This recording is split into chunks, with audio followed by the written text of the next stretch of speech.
To start, you must log into the Armeo Control software. Log in by entering the password Armeo and clicking the white arrow. After logging in, you will see the main menu. From here, you can navigate to the 3 different areas of the software.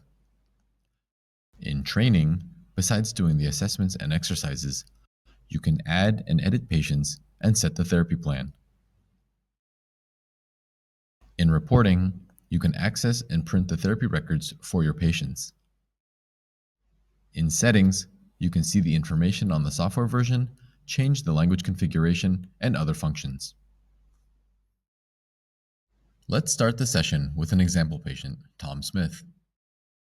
Click Training on the main menu, and you will be directed to the patient selection screen. In general, there is a left-to-right workflow in the software. By clicking the right-hand ribbon, you will progress further into the software. And by clicking the left-hand ribbon, you can return to previous screens. You can click the ribbons when they are orange. When they're grayed out, there is still an action to complete in the current screen.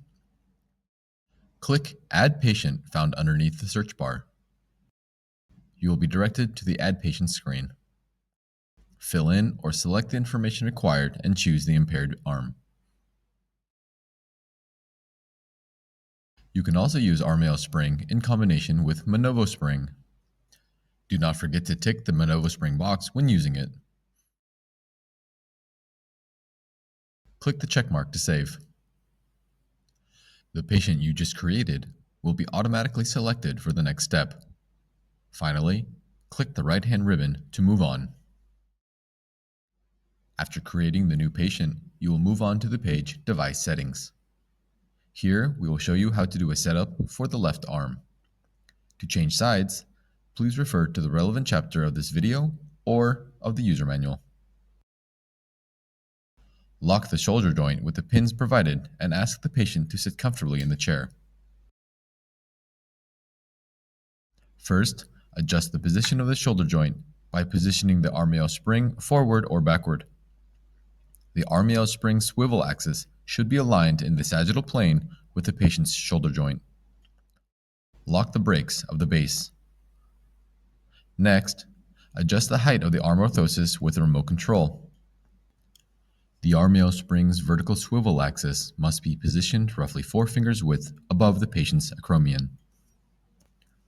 With the height now set, adjust the back cushion. Finally, adjust the position of the arm orthosis in the frontal plane. Loosen the knob on the gantry. Move the orthosis laterally to the correct position along the linear guide and tighten. The arm orthosis should be 2 fingers from the patient's upper arm. The next step is to place the patient's arm into the orthosis. Loosen the knob of the hand grip to ensure enough space for the wrist. Place the patient's arm in the upper arm and forearm cuffs, then secure by gently closing the straps.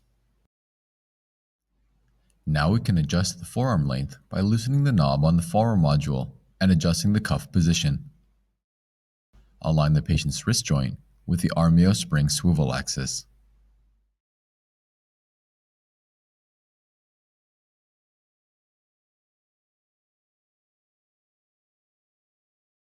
Then adjust the upper length by using the turning knob. Make sure the patient's elbow joint is aligned with the pivot joint of the arm orthosis.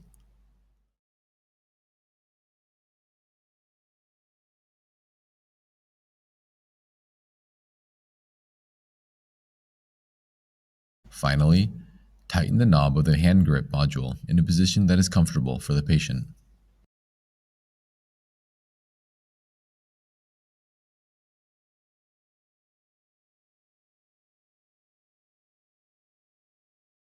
Adjust the forearm weight support.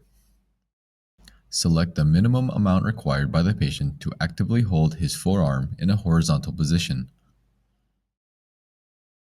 Then adjust the upper arm weight support. Select the minimum amount required by the patient to actively hold his upper arm with the shoulder flexed at 45 degrees. Enter the adjustment information into the software.